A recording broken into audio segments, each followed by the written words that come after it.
Here we go. This is Alfonso telling us how it's going to be done. All right, so first thing we're gonna do is basically demo out. I did talk, we looked at the pitch here and everything that's going on.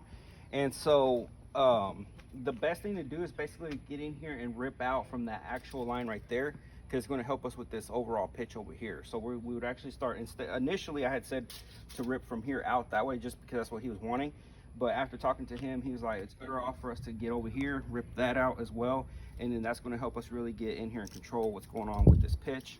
Right here, when you see all this grade out right here, this is all from standing water. So water literally just sits here, okay, whenever it runs. So there, even now, there's not enough pitch for the water to run down towards the grass or the right hand side of the house. Gotcha. So that's why it's all grayed out right there. What we would do basically is get in here and we would come in and repitch this. It would still have the slope coming down, but right here at the lowest point, it's almost 2 inches that we actually can work with to go up, which should be enough inches for cars to be able to get through here without bottoming out. Okay. At the high point, which is closest going over here, it's right at about 1 inch as far as from the what do you call it, the gate, or the garage door opener, to here. It's already at about 1 inch roughly, and then here it's about 1 3/4 inches, and then at the highest point, which is over here, it's like almost like 2.5 roughly, give or take, about 2.5 inches difference as far as pitching away from the house. So Chad had told me that the HOA told him that it has to have a minimum of 1 inch. So by us redoing it to the actual 1 inch, come in here, it would allow us to really lift this up 2 inches up and still maintain that 1 inch, because we'd be basically re-leveling this whole, or re-sloping this properly. With that said, because we know that the water collects right here dead center, what we're thinking of doing is basically building, and it's all going to be built custom made, but it's going to be a concrete channel right here, all going the length of the part right here, 12 inches wide channel that comes through here and allows for water to run through and go out.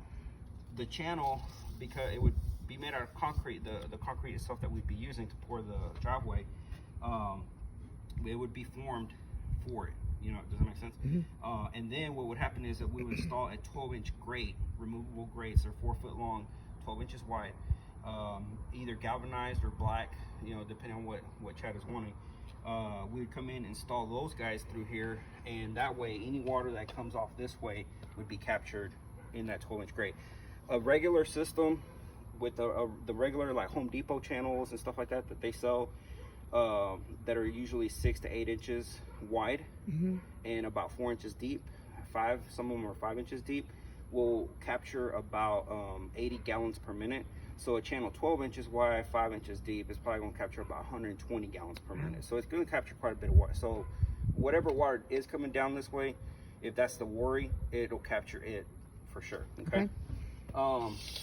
So anyway, we come up here. Now initially, by raising all this up right here, the channel would come in and it would come to this point right here where this line is right here.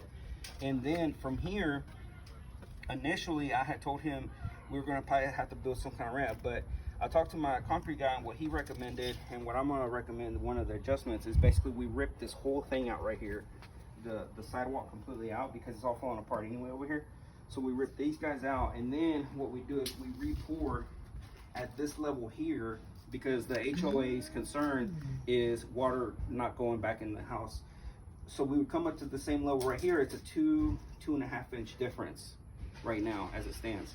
So we raise it up to 2.5 inch, and then we would basically start ramping it to meet over here with this guy, and then it would slope down towards the grade over here, and then it would the water and stuff would basically come down. Any water coming off of the house and stuff would come down, capture in the crate, and then run that way. Okay. This guy right here, they're always an issue anytime I've ever dealt with them regarding water issues. So what we do here is basically remove this, put a adapter on there, dig down. Once we rip everything out, we dig down, go underneath everything.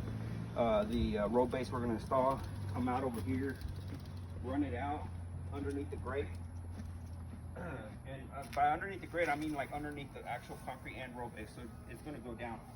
And then we're gonna run that guy and just make it come out somewhere over here with a pop-up, what's known as a pop-up. So that water comes out and then it just gradually releases into the grass. And that's the water coming off the house, Off the house through to that the gutter. through the gutter.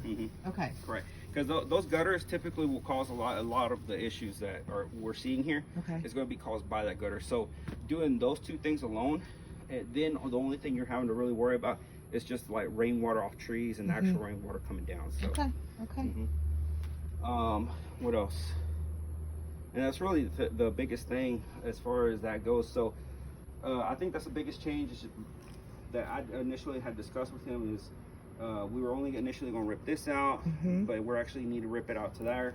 And then initially we weren't really going to do anything there, but except that the issue of the what were we going to do as far as to create a ramp or some kind of safety issue. But now you don't have to do that. Right, because it'll connect all the way over here. Oh, that's seamless. I love it. It'll be one seamless port. Love it, love it, love it. So this guy here, in order to make the grate work and actually capture properly, we may have to do something here with this bed. I'm not sure yet 100%. If we do, we may have to tear out a little bit of it and then rebuild it up more like, like this way to really make it work. Because what we don't want people, like as it comes in this way, my thing too was making sure the grade at this point is going to be pretty low as it is, but I don't want to create a tripping hazard. So to do that, I kind of want to push it out the way. So I may have to do something to this bed, maybe L it off over here or something. Okay. Just to really kind of make it work. Awesome.